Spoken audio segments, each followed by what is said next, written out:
Assalamualaikum warahmatullahi wabarakatuh. Bismillahirrahmanirrahim. Alhamdulillahirabbil alamin wassalatu wassalamu ala asyrafil anbiya'i wal mursalin wa ala alihi washabbihi ajmain.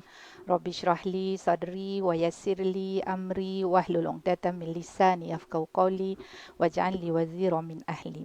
Wa may yattaqillaha yaj'al lahu min amrihi yusra. Barang siapa yang bertakwa kepada Allah, urusannya dipermudahkan. Ya, insya-Allah. Terima kasih pada pengurusi majlis dan seterusnya yang saya kasihi Puan Kartini Ahmad selaku COO Harakah dan seterusnya staf Harakah ya yang alhamdulillah terus produktif dan terus proaktif dalam melaksanakan tugasan harian walaupun dalam musim Ramadan sebenarnya lebih-lebih lagi di musim Ramadan di dalam bulan Ramadan insya-Allah. Di hari ini kita teruskan siri tazkirah bersama dengan Harakah dengan tajuk yang diberikan pada saya ialah tips kesihatan dan di bulan Ramadan.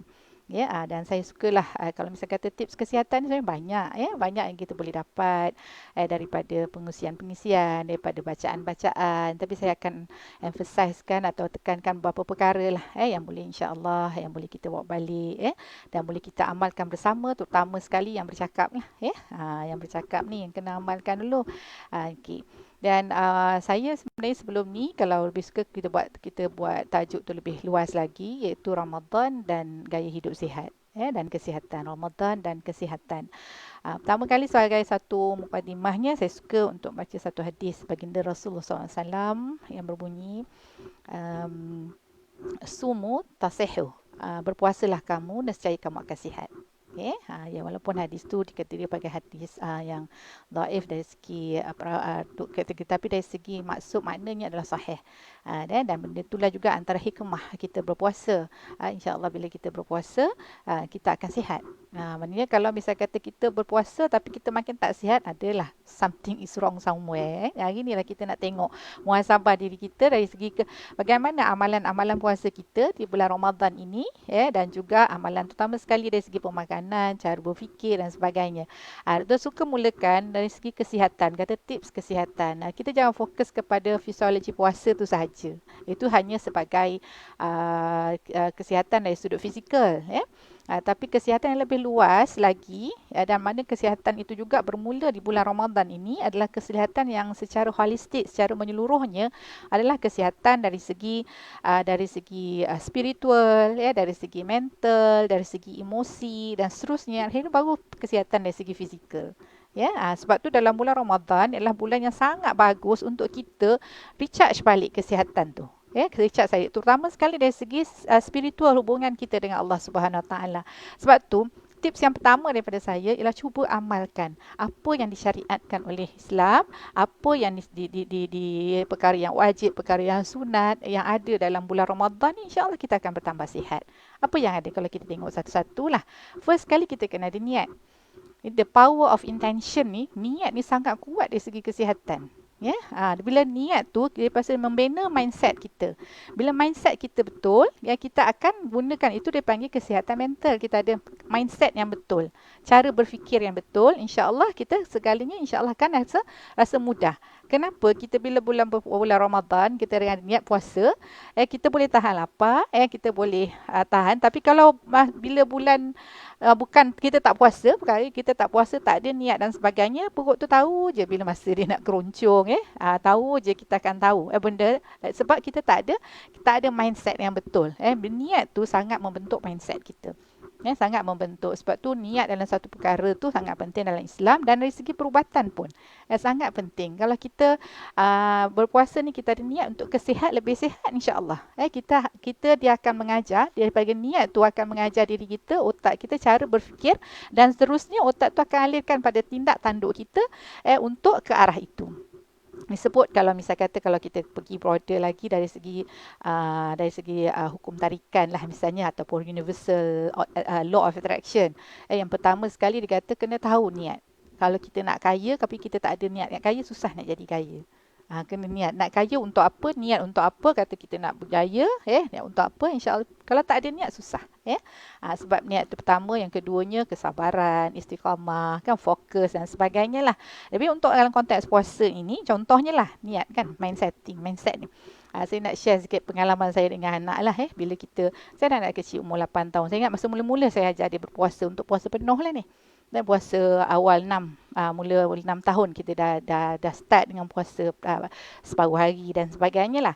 Dia setiap kali dia balik ke sekolah, dia akan termakan lah, terminum lah kan. Itulah, lapar lah balik sekolah, dia balik sekolah, pergi balik klinik anak saya tu. Budak-budak punya perangai. Buatlah kalau kita pujuk dia dengan reward, kita kata okey tak apa kalau puasa ni satu hari mak bagi RM1 ke apa semua tu kan, sekejap je. Bila dia rasa RM1 tu dah tak ada nilai kan, sekejap. Tapi apa saya buat lama-lama, saya kata macam mana nak buat macam ni.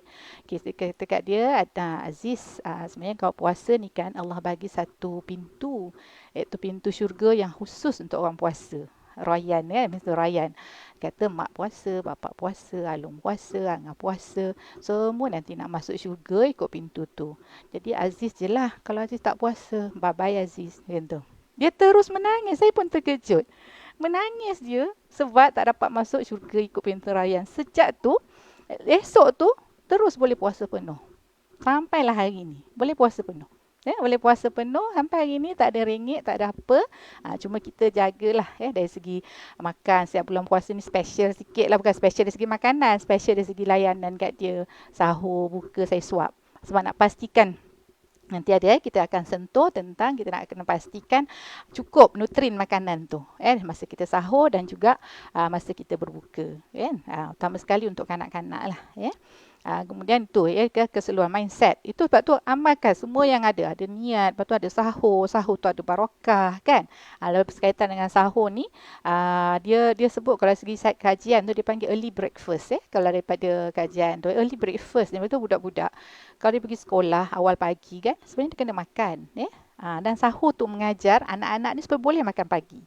Ada seorang kata sahur tak boleh makan pagi sangat lah, nanti sakit perut lah, itu sebagainya. Tapi dengan adanya sahur tu kita mendidik dia untuk ubah balik dia punya fisiologi badan supaya boleh terima makan di waktu pagi. Sebab makan waktu pagi ni sangat penting dari segi nak memberi tenaga kepada otak anak-anak ni. Bila dia pergi sekolah, kalau dia tak makan, dia tak ada tenaga untuk otak dia berfikir. Sangat penting dipanggil early breakfast ni lah, sahur. Dan kita tengok dari segi kesihatan yang menyeluruh tu sendiri, dari segi kalau kita lihat dari segi hikmah puasa sangat banyak.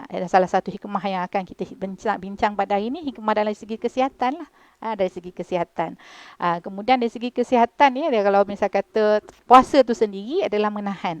Sebab tu kita menahan nafsu, menahan makan kan. Jadi kita ajar diri kita supaya kita boleh kawal emosi kita, kawal menahan marah menahan benda-benda yang tak bagus kan. Tak bagus. Sebab tu kalau kita boleh belajar macam mana dalam bulan Ramadan ini, kalau contoh kita seorang yang pemarah misalnya kan. Saya kalau dengan anak tu cepatlah sebab tak tahu kenapa selalu orang buat kajian. Kenapa? Kalau kita tengok, saya baru je baca beberapa atau terlibat dengan beberapa diskusi lah diskusi tentang penderaan anak ni, dan kebanyakan dia punya dari segi statistik sangat meranjatkan yang paling tinggi mendera anak dia lah ibu kandung. Paling tinggi. Sangat meranjatkan dan menyedihkan. Bukan selama ini kita ingat ibu tiri lah, mak tiri lah kan, pengasuh lah, babysitter lah, yang viral tu cikgu lah. Tak, mak kandung. Paling tinggi mak kandung, dan biasanya dia tidak ada niat pun untuk mencederakan budak tu, tapi disebabkan marah, sebab nak disiplinkan anak dia rasa ni anak dia, jadi kena ikut cakap dia macam tu kan. Dan cara disiplin dan benda tu, dan bulan Ramadan ni untuk ibu-ibu kat luar sana yang rasa macam selalu tak boleh nak kawal dengan anak-anak dan sebagainya, inilah cara yang keadaan yang paling bagus untuk kita belajar balik, kawal balik emosi kita. Supaya kita tak jadi benda-benda. Kadang-kadang memang kalau perasan kan, kalau ni semua muda-muda belaka kan, insyaAllah ada anak-anak kecil kan, bila kita denda dia, kita pukul dia dalam keadaan kita marah, lepas tu kita akan menyesal kan, kita akan menyesal. Tapi masa marah tu kita tak boleh nak kontrol, tak boleh kawal. Dan marah kalau di bulan lain tu dengan syaitannya, bisikan syaitan, jadi menjadi-jadi terjadilah apa yang biasa kita tengok tu, penderaan pada anak-anak oleh ibu kandung sendiri. Sangat sedih sebenarnya. Jadi masa ni kita belajar macam mana untuk supaya kita sihat dari segi emosi tu, emosi tadi. Kemudian kita mendidik juga jiwa kita untuk bersyukur. Ya, bersyukur sebenarnya dalam bulan Ramadan dengan anak-anak pun begitu. Kita ajar dia bersyukur. Dan syukur ni satu perkara yang memang sangat memberi ketenangan kepada jiwa.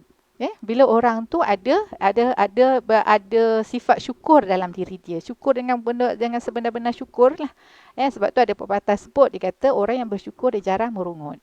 Orang yang merungut dia jarang sekali bersyukur. Orang selalu merungut. Jadi kita tengoklah muhasabah dia kita bulan Ramadan ni kita kerap tak merungut. Malam Allah hujan pula pagi-pagi. Pagi tadi hujan kan? Hujan pagi-pagi kan?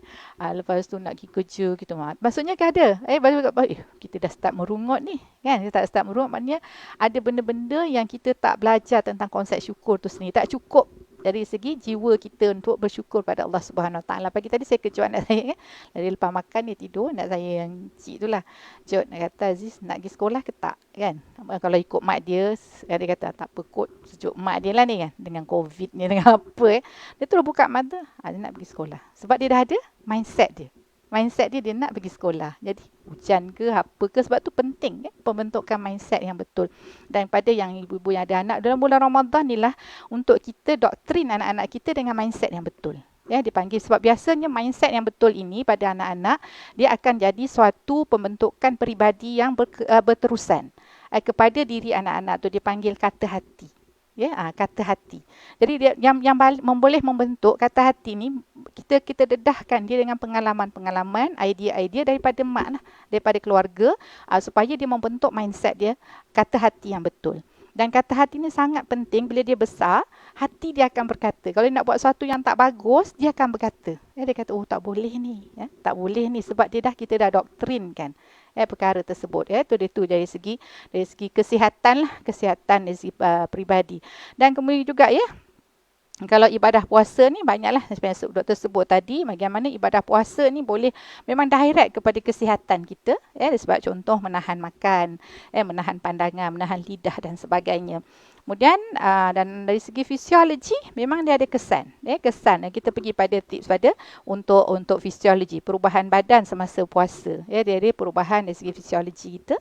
Sebab waktu makan kita berubah kan, waktu tidur kita pun berubah waktu macam-macam dan kita terpaksa biasakan dengan satu body clock yang baru lah untuk bentuk sebagainya. Jadi insulin hormon kita pun ada perubahan-perubahan dari segi hormon dalam badan dari gitu. Sebab tu kalau kita tengok dari segi fisiologi puasa itu sendiri, kalau start daripada kita berpuasa imsak imsak kita menahan diri daripada makan sebagainya, daripada makan start pada tu 3 jam yang pertama dia ada satu proses sebab tu masa tu tak boleh nak tidur 3 jam lepas makan tu kan, sebab dia tengah proses, kau tak confuse nanti. Orang ni sepatutnya gunakan apa yang dia makan tu sebagai tenaga untuk kita buat benda-benda yang produktif kan. Tapi kita pergi tidur dalam badan. Jadi dia rasa confused lah. Dia tak boleh guna. Jadi dia bila yang pertama sekali ialah bila dia dah uraikan makanan dia dalam bentuk yang lebih halus belajar biologi dululah kita ulang balik halus itu glukos, asid amino, asid lipid yang kecil tu. Kemudian kita akan masa itu ada hormon kita ni sebenarnya ada hormon lapar dengan hormon kenyang ketika itu hormon kenyang tinggi. Sebab kita masih rasa kenyang kemudian dan hormon lapar tu jadi rendah dia ada nama dia lah leptin dengan ghrelin ni. Kemudian dari segi tu lepas tu bila hormon kenyang tinggi, insulin tu dia akan buka jalan insulin akan dirembeskan untuk buka jalan supaya glukos ni boleh masuk daripada aliran darah kepada kepada sel-sel untuk digunakan, untuk kita gunakan lah untuk aktiviti harian. Yang lebih tu dia akan simpan. Tu yang tu sekarang ni kita punya sekarang ni sebab kita tak ada aktiviti, simpanlah banyak. Simpan dalam dia akan otot, dekat hati dia akan simpan. Kemudiannya lepas 4 jam hingga 24 jam itu time puasa, barulah dia yang simpanan tu akan digunakan. Akan digunakan daripada dipanggil glycogen lah dia akan gunakan, dan bila digunakan untuk tenaga. Untuk tenaga lepas 4 jam hingga 24 jam. Kemudian masa bila pula dia akan, bila glycogen dalam bentuk dah habis, baru dia akan gunakan sel lemak. Lemak daripada lemak tu lah. Daripada guna tenaga daripada sel lemak dalam badan. Sebab tu kita tengok balik. Kita puasa ni sel lemak kita bertambah ke berkurang? Kalau logiknya bertambah ke berkurang? Berkurang lah kan. Kenapa pula makin bertambah lah ni? Tengok perut macam makin bulat dan sebagainya. Tak kira lah perempuan ke lelaki kan. Lemak makin banyak. Kita picit-picit lemak aja kan. Sepatutnya makin kurang. Apa yang berlaku sebenarnya? Sebab kita makan sama ada kita makan terlalu banyak sahur tu menyebabkan ataupun masa puasa tu buka puasa kita makan banyak lebih kalori. Lepas tu kalori ni penting juga. Sebabkan tak digunakan dan disimpan. Simpanan tu banyak. Bila kita berpuasa ada lagi simpanan. Sehingga kan sel lemak yang kita ada tu nanti dia akan tukar. Dia akan tukar jadi sel lemak kan sebagainya. Tak dapat digunakan sebab simpanan tu banyak sangat. Banyak sangat simpanan. Sebab tu masa sahur tu pun kena pandai-pandai kira lah juga kalori tu. Dia kata sebutkan kalau lelaki 500, kalau perempuan kena kurang daripada 500 kalori. Nak kira contoh, kira tu kena tengok lah sekarang ada apps apa. Kan? Apps kira kalori. Contoh kalau macam kurma tu 20. 20 kalori dia. Okay? Kemudian itu antaranya lah. Jadi sebenarnya kalau fisiologi puasa kalau ikut betul-betul, kita makan ikut cara tu, kita boleh kurus sebenarnya. Ini untuk orang yang bercakap jugalah. Tapi saya rasa saya ada kurang sedikit. Dari segi berat badan tu, rasa pun macam badan pun, baju pun rasa longgar sikit lah. Tapi tak cukup. Sepatutnya boleh lebih kurang lagi. Kalau betul-betul kita tengok belajar fisiologi tu, bahawa selepas 8 jam, dia dah habis simpanan glycogen untuk tenaga, dia akan guna sel lemak kita. InsyaAllah. Kemudian, dari segi faedah puasa, dari segi fisiologi badan, yang pertama dari segi kognitif, otak. Tinggikan keupayaan kognitif. Jadi kita pun muhasabah jugalah. Sebenarnya kalau kita berpuasa, kita makin lesu ke atau kita makin cergas otak kita? Kalau kita baca buku makin cepat dapat ke ataupun makin rasa macam lembab je kan, macam tak masuk je. Itu kita kena sepatutnya lebih cergas. Memang ada satu tahap permulaan puasa. Sekarang ni dah hari ke berapa hari ni? 15 kan? Separuh Ramadan dah. Mungkin 1, 2, mungkin 3 hari pertama tu dia ada proses detox tu. Dan detox tu menghasilkan karbon dioksida yang kita boleh mengantuk. Yang tu boleh mengantuk lah. Tapi dah sampai hari ke-15, patutnya dah tak mengantuk dah. Patutnya dah tak ada lesu. Ngantuk sikit tengah hari sekejap tu okey lah. Okey lah kita nak boleh buat kailula kan, nap sekejap. Tapi kita patut lebih cergas. Lebih cergas dan lebih bermaya, lebih berupaya, lebih produktif lagi. Sebab dia meningkatkan keupayaan kognitif dan juga kita boleh lindung daripada penyakit kronik dan obesiti. Tadi sebutlah. Dan mengurangkan keradangan. Keradangan ni, ini saya baca satu buku lah. Dia tajuk dia Pericon Diet Weight Loss tu. Lebih kurang macam tu lah. Dia cerita tentang inflammatory sel, keradangan sel. Keradangan sel ni dekat dalam badan kita tu boleh menyebabkan macam-macam masalah penyakit. Penyakit kronik. Kalau keradangan sel salur darah, dia menyebabkan disebabkan keradangan tu, menyebabkan kolesterol boleh lekat, kolesterol boleh menyebabkan masalah-masalah lain lah, strok, sakit jantung dan sebagainya. Tapi puasa ni dia boleh mengurangkan keradangan tersebut. Mengurangkan keradangan dan dia meningkatkan kesegaran badan. Dan nanti ada tips juga, walaupun puasa kita kena exercise juga. Tamu sekali yang bercakap ni lah, kena exercise. Dia ada cara-cara dia lah. Exercise tempat, bila nak exercise kan. Jangan pergi lepas sahur pergi exercise. Nanti tak cukup air kan. Dehydration kan. Lagi dah. Dia lepas dekat-dekat nak buka tu, exercise yang mengeluarkan peluh. Mengeluarkan peluh. Kemudian yang seterusnya kita tengok kita akan dapat kurangkan berat badan, kurang penyakit metabolik. Dan memang penyakit metabolik ni lah penyakit yang paling biasa sangat lah. Orang panggil 3 serangkai tu penyakit metabolik lah. Berpunca daripada pemakanan dan juga perut kita. Darah tinggi, kencing manis, kolesterol kan. Itu penyakit gout pun antaranya lah berpunca daripada makanan. Pemakanan kita. Kemudian sebab tu dalam ada satu pepatah tu dia kata perut adalah dia panggil perut adalah gudang penyakit dan puasa tu adalah cara nak rawat dia. Lebih kurang macam tu lah. Lebih kurang macam tu. Dan kita tengok juga ada terakhirnya kita tengok juga dari segi tips untuk menjaga diet. Diet dari segi pemakanan tu. Kalau nanti saya pergi balik kepada setiap amalan dalam bulan Ramadan, bagaimana dia menyumbang kepada kesihatan kita. Okey. Kalau kita tengok daripada tips pemilihan makanan yang betul. Ini saya ambil, saya nak kena bagi kredit jugalah kepada Dr. Wan Martina. Boleh tengok daripada dia punya video di Universiti Kebajikan Kelantan, UKUA. Saya ambil dan memang sangat banyak tips dari segi, terutama sekali dari segi pemakanan. Apa nak makan masa sahur, apa nak makan masa buka, macam mana kita nak dan sebagainya lah. Kemudian kita tengok nak bagi dia tips makan ketika kita sahur dia kata yang paling penting ialah kita kena tingkatkan adalah karbohidrat yang kompleks. Karbohidrat kompleks ni supaya bukan karbohidrat kompleks nak mudahnya macam sayur, karbohidrat juga dia ada, atau oats, bijirin, ataupun roti gandum serat tu, yang ada banyak serat lah, ataupun nasi perang, beras perang, yang tu dia kompleks, jadi dia lambat proses dia. Karbohidrat ringkas macam gula, kuih muih, itu yang kita suka tu. Itu yang kita suka, kuih muih, benda manis kan. Jadi kita ni berdouble-double karbohidrat. Kita buat apa? Kita buat makan nasi kan, lauk lagi, lepas tu kita buat bubur pisang kan. Bubur ada dalam tu, ada keledek lah, ada macam-macam lah, bubur cacah lah, bubur apa kan, karbohidrat lagi. Kemudian kita pun beli kuih kan. Saya memang sangat kalah dengan kuih tradisional lembek-lembek tu. Kuih talam lah, seri muka lah, semua karbohidrat ada pulut dan sebagainya, tepung dan sebagainya, karbohidrat. Jadi berganda-ganda karbohidrat yang kita ambil. Sedangkan karbohidrat tu yang penting kita ambil sikit saja, dipanggil suku-suku separuh kan.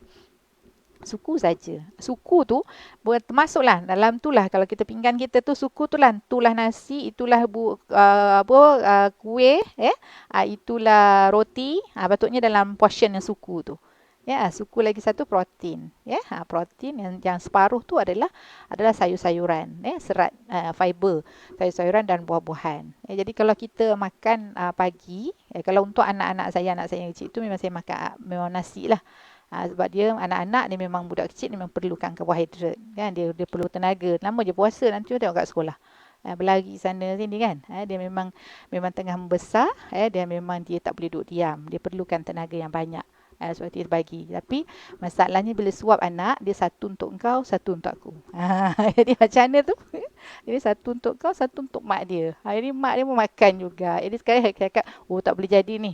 Jadi kita makan siap-siap. Kalau sahur boleh lah, kalau buka sama-sama lah kan. Sahur saya makan siap, kemudian baru saya kejut dia. Baru kejut dia baru suap. Jadi kita kena pandai jugalah, kena pandai. Jadi sahur tu kena pastikan ada air, banyak air yang cukup kan. Pengambilan air yang cukup tu banyak dah, boleh baca kan. Boleh baca kalau masa bila nak ambil air yang cukup dan sebagainya. Dan di peringkat sahur, saya seorang yang dipanggil coffee lover, saya suka kopi. Sangat suka, tapi jangan ambil waktu sahur. Jadi dua sebab. Satu asid. Asid perut akan mudah rasa pedih. Yang keduanya ialah dari segi akan buang air je. Dia akan menggalakkan untuk kita kencing. Jadi kita akan badan akan dehidrasi lah, kering. Kering badan. Sebab tu kalau nak minum kopi, minum masa iftar. Masa iftar, masa buka puasa. Kalau yang berkefein lah, ada orang memang dia suka, macam saya lah, memang suka sangat kopi kan. Kemudian gitu. Jadi pagi tu kemudian minum air, jangan ambil yang manis sangat, ambil yang sekadarnya saja. Jangan ambil yang masin sangat. Tapi masin tu yang sedap tu, pagi tadi kita goreng ikan bekasam kan. Ustazah Nuridah bagi saya ikan bekasam sedap, mujurlah ikan bekasam tak masin sangat. Saja je lah nak justify kan. Justify benda. Jadi pada pagi tu kalau boleh jangan ambil benda masin. Kicap lagi dari ikan masin, betul kicap lagi kan. Kicap, lepas tu macam-macam lagi kan. Kita tak kurangkan yang masin dan juga manis tu. Manis, masin. Jadi kita makan, paling bagusnya lah kita makan kurma dengan air kan. Berkat dah sebenarnya. Sebab kurma dia memang dia dah cukup. Dia ada karbohidrat kat situ, serat kat situ kan. Dah cukup. Kalau orang yang boleh tahan dengan kurma dan air tu, tafadhal teruskan. Teruskan dengan kaedah tu, mungkin tambah sikit dengan sayur-sayur. Sayur ni satu benda. Padahal sayur tu kalau kita tengok suku-suku separuh tu sayur. Tapi kita terbalik. Sayur tu buat ulam sikit-sikit kan. Timun. Sikit je kan kita ambil. Kalau boleh nak buat ulam timun tu, kat situ penuh tu. Susun timun tu separuh daripada pinggan. Ataupun sayur salad ke separuh daripada pinggan tu dah penuh dengan sayur. Nak bagi makan anak sayur tu memang mencabar sikit lah. Tapi benda tu semua daripada mindset. Mindsetting dia. Main setting. Dan saya tak ada, kalau untuk anak-anak saya tak ada masalah sangat lah sebab dari kecil lagi. Dari kecil ni tak faham. Baby lagi dah cakap ni makan ni carrot bagus. Ada vitamin A, nanti mata sihat. Dia pun tak faham pun dia kan. Tapi kita nak suruh dia ada subconscious mind ni tu, dia suka makan sayur. Sekarang ni Alhamdulillah mudah lah. Mudah. Jadi setiap kali kalau nak cara mudah, tips yang lainnya, simpan makanan-makanan yang memudahkan kita. Contoh kalau untuk sayur, nak goreng sayur leceh, lambat dan sebagainya, simpan salad, simpan timun, simpan yang boleh kita buat kerabu kan, ataupun salad-salad, potong-potong je kan. Yang boleh kita makan secara ulam-ulam misalnya kan. Jadi kita boleh mudah. Jadi pastikan ada stok tu. Stok sayur tu sentiasa, ataupun toge lah paling kurang. Toge pun senang juga kan. Kalau nak goreng toge buat kubis pun dua-dua boleh. Nak goreng boleh, nak buat salad pun boleh. Kan nak makan gitu pun boleh. Jadi simpan sayur-sayur yang memudahkan kita. Yang memudahkan kita. Kemudian itu dari segi pemakanan. Itu terasa boleh rujuk kepada pengisian yang dibuat oleh, ada slide lagi tau. Masa dia bentang tu Dr. Wan Martina ni ada slide dan sebagainya. Okey, saya tengok kena beritahu juga masanya. Kita cakap kan syok sendiri. Sebab saya nak fokus juga tentang bagaimana puasa ini merupakan permulaan untuk kita mulakan sesuatu yang baik. Habit yang baik. Sebab dia kata dari segi psikologi ni, kalau satu perkara nak buat jadi habit, dia kena buat selama 30 hari berturut-turut.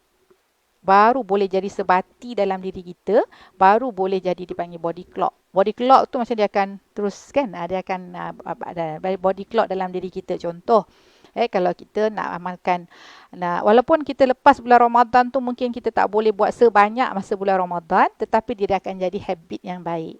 Sebagai contoh baca Quran. Bila kita baca Quran, bukan sekadar dia mendapat ganjaran sebaik-baik sehebat-hebatnya, tetapi dia juga sangat-sangat penting dari segi menenangkan jiwa, kesihatan emosi, kesihatan spiritual, kesihatan mental kita.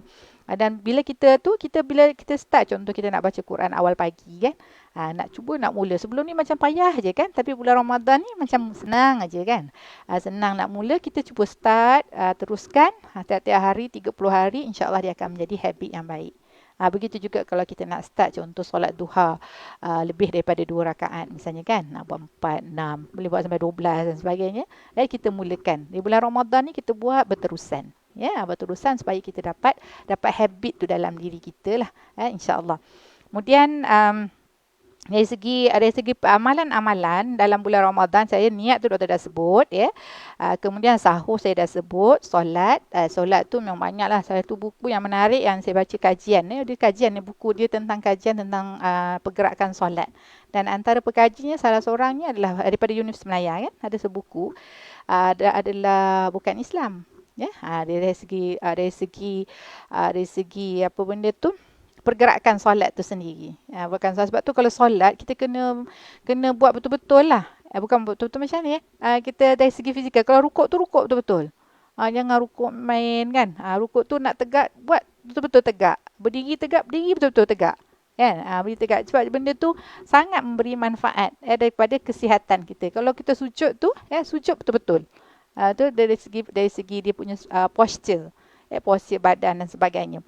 Kemudian dari kalau misal kata terutama sekali masa sujud tu, kalau kita ikut gravity kan, jadi dia oksigen semua terus pergi sampai ke otak, kumpulan darah pun pergi ke otak dan sebagainya. Jadi kita lebih cergas dan lebih fokus. Sebab tu kalau masa kata kita dalam bulan Ramadan, kalau sembahyang berimam tu, kita kena ikut imam lah. Kalau kita sembahyang sendiri tu, kita boleh lamakan sikit sujud tu, insya-Allah.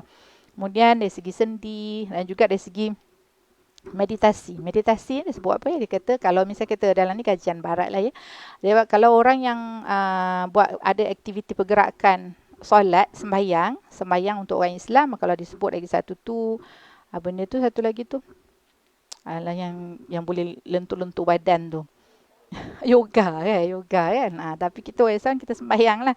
Sebenarnya dia kawal salah satu fokus dalam otak tu. Bila kita buat fokus kita khusyuk tu, sebenarnya kita sedang mengawal minda, mengawal otak. Otak sebut supaya otak tu jadi lebih hanya takut kepada pencipta kan. Gitu.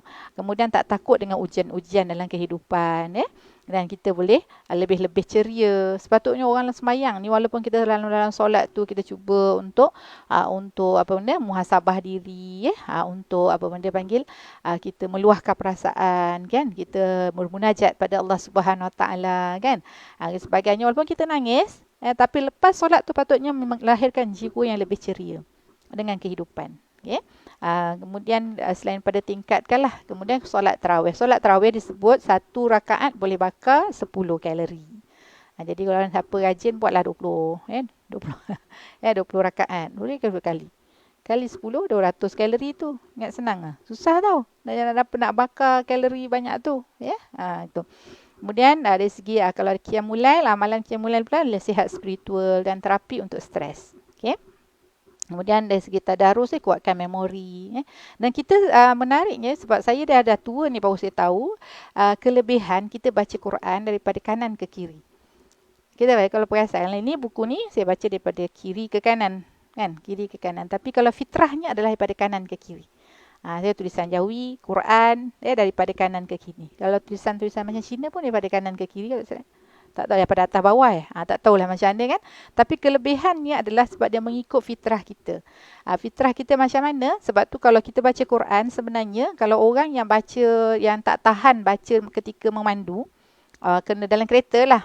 Kemandu tak boleh baca kan. Orang lain lah pandu. Orang lain pandu kita nak baca. Saya tak boleh baca sangat. Baca buku-buku sangat nanti mabuk. Tak boleh. Tapi sebenarnya boleh baca Quran. Sebab Quran tu daripada kanan ke kiri dia sepatutnya tidak memabukkan kita. Tak boleh kalau orang yang tak tahan tu lah. Itu kelebihan antara kelebihannya. Dan kalau boleh hari inilah saya sebelum lepas sebab saya dah tu pun saya tahu tau, itu pun anak saya cakap. Dia kata mak mau duduk apa nak buat ni kan? Tidur duduk sebelah tu kan, tidur zikir tidur. Lepas tu dia kata mak bacalah Quran. Kan? Mak kan selalu baca Quran. Kenapa dalam kereta tak nak baca Quran? Dia kata tak naklah nanti mabuk. Dia kata tak. Tak. Cuba. Memang betul tak ada. Dia tak mabuk pun. Dia boleh baca. Itu masa kelebihan. Dia daripada mukjizat Quran tu sendirilah. InsyaAllah. Kemudiannya dari segi sedekah. Sedekah yang banyakkan. Sedekah ni memang dipanggil bila kita bantu orang lain buat kerja-kerja kebajikan, pahala dia bukan saja kalau nak emphasizekan, bukan saja kita buat amal ibadat khusus dapat pahala berganda. Amal ibadat yang kita buat hari-hari termasuklah kerja. Masuk kita kerja, bayang datang kerja ke Arakan ni berganda pahala dia daripada bulan biasa. Patutnya kita lagi bersemangat. Bersemangat nak buat kerja-kerja, nak bersedekah, buat kerja kebajikan dan sebagainya. Bukan kita duduk diam, tak larat dan sebagainya. Sebab setiap benda yang kita laksanakan bulan Ramadan ini, setiap saat tu ibadah. Ibadah, berpeluang untuk kita buat ibadah kepada Allah Subhanahu Wa Taala. Okey. Dan seterusnya dari segi zakat dan juga sedekah ni dia panggil dari segi psikologinya dia panggil helpers high. Helpers high ni maksudnya high ni high lah macam budak-budak. High tu seronok. Keseronokan. Sebab tu kadang-kadang orang tak ni tahu kalau kita alhamdulillah lah kita dah biasa kalau dalam PAS dengan Harakah sendiri pun kita dah biasa buat kerja-kerja kebajikan ni. Bukan orang ada volunteers work. Kenapa orang buat juga? Padahal bukan ada upah, bukan ada apa sebab dia akan rasa satu keseronokan yang tak dapat digambarkan. Hanya orang yang terlibat saja yang akan tahu. Sebab tu kalau misalnya kita tengok ada kawan-kawan, ahli keluarga kita yang sentiasa bermuram durja kan. Sebab kita bawa lah dia keluar. Biar kita buat kerja kebajikan atau tolong. Walaupun simple bagi makan kucing ke. Walaupun simple, benda-benda simple, benda tu boleh membuatkan dia panggil helpers high dan Allah ni maha baik. Caranya Allah buat ialah akan rempeskan satu hormon dia panggil hormon gembira. Gembira dengan buat kerja-kerja kebajikan ni. Apatah lagi kalau kita dalam memperjuangkan agama Allah. Lagilah dia terpelihara dari segi segala sudut tu insya-Allah. Kemudian yang ada masa yang berbaki sedikit, doktor sukalah untuk sentuh tentang terutama sekali lah di luar sana. Dan ni alhamdulillah depan saya ni ramai wanita, adalah juga lelaki seorang. Tapi okeylah, saya rasa dekat luar, dekat FB Live ni ramai juga yang lelaki kan. Tentang bagaimana kita boleh kepada mereka yang merokok, bulan Ramadan adalah peluang terbaik untuk kita berhenti merokok. Saya akan bagi tips dia. Dalam masa yang baki ni, untuk tips dia bagaimana berhenti merokok bukan satu cabaran. Cabaran hebat kita, macam dah lah doktor tak merokok, doktor tak tahu macam mana. Diorang nak keluar daripada habit yang ketagihan merokok itu bukan senang. Sangat susah. Tapi inilah jihad. Kan? Jihad untuk agama, jihad untuk lebih baik kesihatan, jihad kesihatan kan. Jihad dari segi tu harta. Sebab kita banyak duit habis ni beli rokok. Kan? Satu bulan saya rasa kalau saya buat congakkan lah 300 paling kurang untuk perokok-perokok yang biasa. Belum lah kata perokok tegar. Kalau RM300 untuk rokok saja, untuk dibakar saja, itu jihad. Supaya kita dapat selamatkan harta kita daripada habis. Itu. Jadi macam mana nak buat? Jadi dia kaedah dia ialah first kali mind setting. Kalau kita rasa merokok ni, ada juga orang kata kan, dia kata merokok, saya merokok ni bagi satu kebaikan untuk diri saya. Dia kata, sebab kalau saya tak merokok tak ada idea, dia cakap gitu kan. Tak ada idea nak melukis ke, idea nak apa semua kan, tak ada idea nak buat kerja dan sebagainya. Kalau dia ada mindset macam tu, memang susah nak berhenti merokok. Jadi kalau daripada kita pergi cari, kalau misal kata kita faham dari segi agama tu, kaedah fiqh antaranya menghindari kerosakan, perlu diutamakan daripada mengambil manfaat. Ada manfaat, bukan tak ada, mungkin untuk setengah orang ada manfaat merokok tu, tapi mudarat dia lebih lagi. Jadi kita kena menghindari kemudaratan tu, perlu diutamakan. Okay? Kemudian kena cuba banyak kali. First tips pertama, kena cuba banyak kali.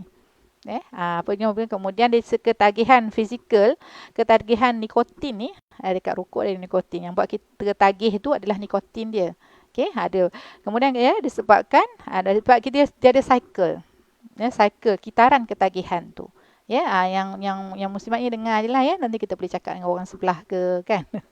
Orang kat rumah ke, atau siapa-siapa adik-adik kita kan. Bila orang tu start merokok, nikotin tu dia akan dirembeskan dalam badan. Dan nikotin ni antara yang kenapa orang boleh happy, sebab memang dia akan menggalakkan satu dirembeskan hormon gembira, dopamin tu, permulaan. Sebab tu dia merokok tu, dia rasa okey, dia tenang. Dia rasa dia boleh tu, jiwa dia lebih mudah buat kerja dan sebagainya. Dan rasa seronok, rasa teruja sebab ada nikotin tu yang merembeskan, yang menggalakkan. Itu. Kemudian, tapi dalam masa nikotin ni dia tak boleh lama dalam badan. Dia akan dibuang. Bila dia buang, startlah rasa letih, depression, rasa lesu. Bila rasa dah macam tu, dia terpaksa rokok balik. Dia merokok balik. Jadi benda tu jadi kitaran-kitaran yang susah dia nak putus. Jadi kita kena putuskan rantaian dia tu. Kitaran tu. Cara nak putuskan dia dalam macam mana tips itu? Dia buat, kalau kita buat contoh lah, contoh dipanggil ketagihan psikologi. Sebenarnya rokok ni lebih kepada ketagihan psikologi. Jadi kalau kita kena kenal pasti first kali event-event yang menyebabkan kita merokok. Lepas makan, kan? Jumpa kawan. Contoh lah kan? Sebab event-event tersebut dipanggil macam contoh dari eksperimen tentang semua belajar. Maksud sekolah dulu eksperimen dekat anjing kan? Bagi makan kat anjing, dipanggil eksperimen Pavlov tu. Bagi makan kat anjing, bagi makan, air liur dia keluar. Kan? Masa bunyi loceng, untuk tanda bagi makan. Makan, air liur keluar. Lepas tu lama-lama, bunyi loceng aja tak ada makanan pun air liur dia boleh keluar. Jadi kita kena kenal pasti benda-benda yang boleh dipanggil trigger untuk kita merokok. Boleh kenal pasti. Dan kita kena ada mindset bahawa bila kita nak berhenti merokok, mesti ada withdrawal syndrome. Dan kita kena bersedia untuk bersusah payah. Setiap benda mesti ada pengorbanan. Jihad dan pengorbanan memang tak boleh dipisahkan. Jihad untuk berhenti merokok mesti berkorban. Antara pengorbanannya kena hadap withdrawal syndrome tu. Kena hadap withdrawal syndrome tu contoh lepas withdrawal syndrome bahasa Melayu saya tak kesan lah. Kesan, nak kata kesan sampingan tak. Bila kita berhenti sesuatu, dia ada kesan dia. Kesan dia yang pertama, sakit kepala, sesama. Kena hadap lah. Sakit kepala, makan ubat, bersedia, kurang kena exercise dan sebagainya. Kemudian kena bangun tengah malam. Sekarang ni baguslah bangun tengah malam. Kan bulan Ramadan ni, orang susah nak bangun tengah malam, kita tiba boleh bangun, alhamdulillah ya. Kemudian kurang konsentrasi permulaan. Dia rasa dia buat kerja tak kena ya. Sebagainya. Craving tu maksudnya dia nak rokok tu kan. Supaya macam kita orang perempuan dia ada sugar craving.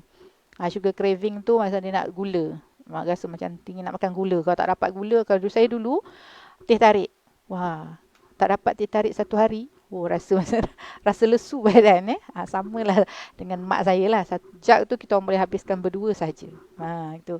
Lama tak boleh jadi ni Banyak kesan buruk ni. Angin lah apa semua. Tapi alhamdulillah adalah cara-caranya. Tapi sekarang ni kalau saya tak boleh sangat lah. Boleh makan setakat secawan aja. Teh tarik tu. Kemudian resah, depression. Selera makan meningkat. Ni yang perempuan, kalau kita tengok perokok perempuan lagi stylo. Cara dia rokok pun lain macam. Kalau kalau dekat kedai makan tu kadang-kadang baik yang lelaki lagi. Kalau yang perempuan nak tunjukkan sangat dia merokok tu kan.